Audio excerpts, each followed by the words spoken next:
Okay, Doc. So we're in the tundra with whom we perceive to be the last woman on Earth. No, you know that she isn't. Situation would have happened 10,000 years ago, we wouldn't be as confident. Today's world is more interconnected, and we have not more access to information because we don't have more attention time during the day than we once had, but we have a richer variety of information arriving to us, a very wide range of observers. So it's not like it once was when you are observing your own reality.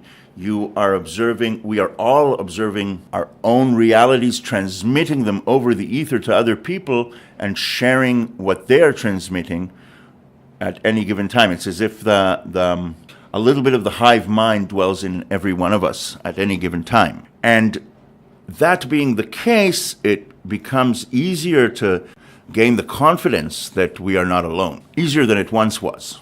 In general, the speed of communication between people has been and continues to be the speed of light, except that through radio transmissions, that speed of light can come from much further away.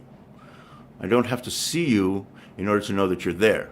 I can talk to you on the phone. Most of the transmission of a phone call is at the speed of light. It slows down to the speed of sound between our vocal cords and the microphone and between the speaker and our ear. So there's 3 speeds involved in phone communication. There's speed of light, radio waves, speed of sound, voice, either speaking or listening, and speed of thought, which is the time that it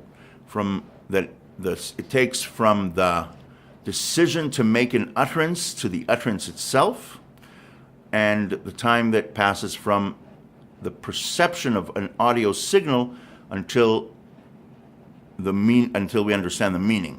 Yeah, but this happens also now when we're talking without a phone. The barrier that telecommunications has broken is the proximity barrier. Okay, we can have a conversation utilizing the speed of sound, the speed of thought.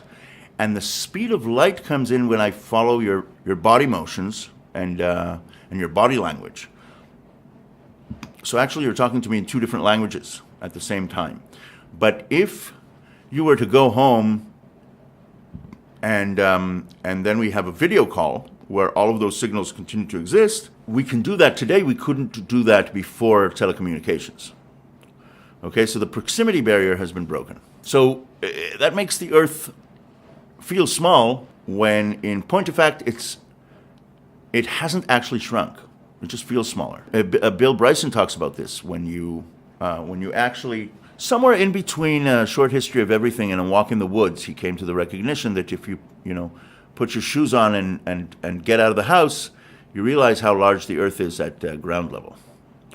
Okay, and this is actually a very telling image to adopt, because if you imagine the eyeball of the Earth with its core, its iron core, way down below us, there's 6,000 kilometers of core and mantle from the soil on which we walk until the center of the Earth, 12,000 kilometers to go straight through. And we live in the biosphere, which is a very thin veneer on the outside, so to speak, the shiny glaze of the eyeball would be the crust that we call home. It's the part of the crust that is the biosphere. From the deep soil bacteria until the storks getting sucked into jet engines high up in the air, that's the extent of the biosphere. If you really, really want to push it, you can go all the way down to the Mariana Trench, where you can find a very thin spattering of organisms. They are actually there, to our immense surprise.